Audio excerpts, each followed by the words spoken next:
ทุกท่านหลายๆท่านนั้นยังมีปัญหาเกี่ยวกับความดันเบาหวานในบรรปลายชีวิตสาเหตุนั้นคือหลายๆท่านนั้นกินข้าว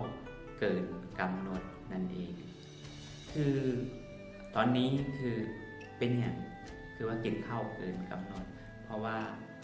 หลายๆท่านนั้นอยากกินอาหารน้อยแต่ไปกินธาตุแป้งหลายคือข้าวบางทีนั้นเขากินสิ้นหลอด1 ตอนกินข้าว2-3 ปันอิ่มด้วยข้าวพอเขาอิ่มด้วยข้าวนั้นแล้วมันจะเจ็บไปเป็นธาตุน้ำตาลแล้วก็จะไปเป็นไขมันพอไปเป็นไขมันแล้วมันจะไปเริ่มสะสมเข้าไปในเส้นเลือดในกระแสเลือดจะเจ็บขึ้นไปเรื่อยๆเจ็บขึ้นไปเรื่อยๆเวลาเอาเท่ามาแล้วมันก็จะไปเป็นความดัน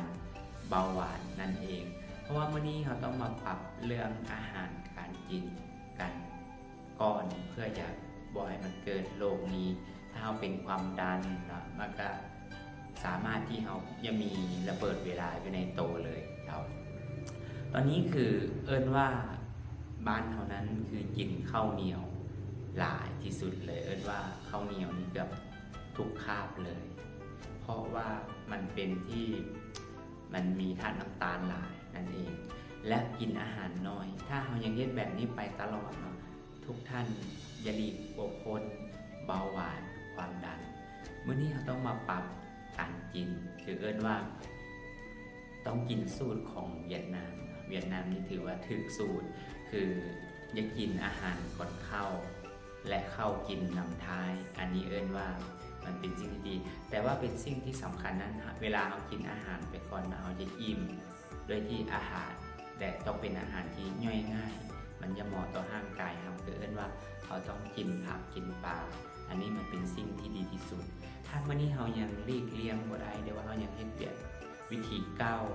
กินอาหารน้อยและกินข้าวหลายทุกท่านจะเป็นแน่นอนเนาะเกี่ยวกับเรื่องโรคแต่วันนี้คือมาให้ความรู้เกี่ยวกับเพราะว่าฮักทุกท่านคือมื้อนี้เราต้องมาเรียนรู้เกี่ยวกับเรื่องสุขภาพก่อนเพราะว่ามื้อนี้หลายๆท่านนั้นเขากินข้าวเกินกำหนดบางทีเขากินข้าวมื้อนึง3 คาบนั่นเองคือเขากินตอนเช้าแล้วไปกินตอนสวยไปกินตอนแลงคือบางท่านนั้นอาจจะไปอดข้าวเช้าและกินข้าวสวยและไปอัดเต็มที่ตอนแลงนี่แหละสาเหตุที่มันเก็บไขมันเข้าในเส้นเลือดสะสมพอมันสะสมไว้ทุกท่านก็จะเป็นโรคและต้องไปซื้อยามากินตลอดเวลาซื้อยามากินตลอดแต่ยังเขายังใช้วิธีเก่ายังเฮ็ดคือเก่าอยู่มันคือได้แต่บรรเทาแต่เขาต้องเป็นทานยาอยู่ตลอดแต่มื้อนี้อยากให้ทุกท่านมาปรับเรื่องการกินคืออยากให้ทุกท่านเนาะคืออยากเฮ็ดให้มันถูกต้องมาเปลี่ยนวิธีกินใหม่คือกินแบบเวียดนามเราต้องกินอาหารก่อนกินอาหารให้มันอิ่มไปแล้วและสุดท้ายมากินข้าวเช้าถ้วยนึงอันนี้มันเป็นสิ่งที่ถูกต้องแต่ว่าเราต้องหลีกเลี่ยงเกี่ยวกับเรื่องซีนถ้าเราหลีกเลี่ยงเกี่ยวกับเรื่องซีนได้เชื่อเหลือเกินว่าทุกท่านอาจจะบ่มีปัญหาเกี่ยวกับเรื่องโรคนี้ขึ้นมาและก็ข้อสำคัญนั้นก็เอิ้นว่าความเครียดก็จะส่งผลเกี่ยวกับเรื่องความดันของเรานะและก็อยากให้ทุกท่านต้องกลับมาหักตัวเองมาใส่ใจด้วยตัวเองและข้อสำคัญที่สุดนั้นคืออยากให้ทุกท่านคือเอิ้นว่าการที่เราปลูกผักกินนั้นก็อยากให้ถ้าเรากินผักสดมันจะดีแต่ว่าข้อสำคัญนั้นเราต้องหลีกเลี่ยงเกี่ยวกับเรื่องเคมีถ้าเราหลีกเลี่ยงเกี่ยวกับเรื่องเคมีได้สุขภาพของท่านก็จะแข็งแรงนั่นเอง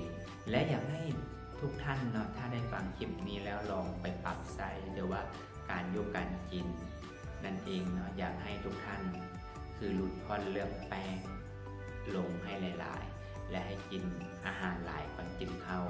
และปั้นปลายชีวิตของทุกท่านอย่าสุขภาพแข็งแรงและก็จะมีเงินเก็บเงินใช้บั้นปลายชีวิตเพื่อให้ทุกคนมีพลังบั้นปลายชีวิตบอกให้ทุกคนต้องเกษียณด้วยโรคเบาหวานความดันและ ตลอดนะชีวิตของเรานั้นสามารถเลือกได้แต่ขอให้ทุกท่านเลือกอย่าใช้ชีวิตแบบให้มีความสุขหรือว่าอย่าใช้ชีวิตแบบให้มีโลกนะกามาให้ความรู้เล็กๆน้อยๆและประสบการณ์ที่ได้เรียนเกี่ยวกับเรื่องบำบัดมา ถ้าท่านใดสนใจที่อยากปัญหาเกี่ยวกับความดันเบาหวานจะแก้ในสามารถอินบ็อกซ์สอบถามได้เจ้าสบายดี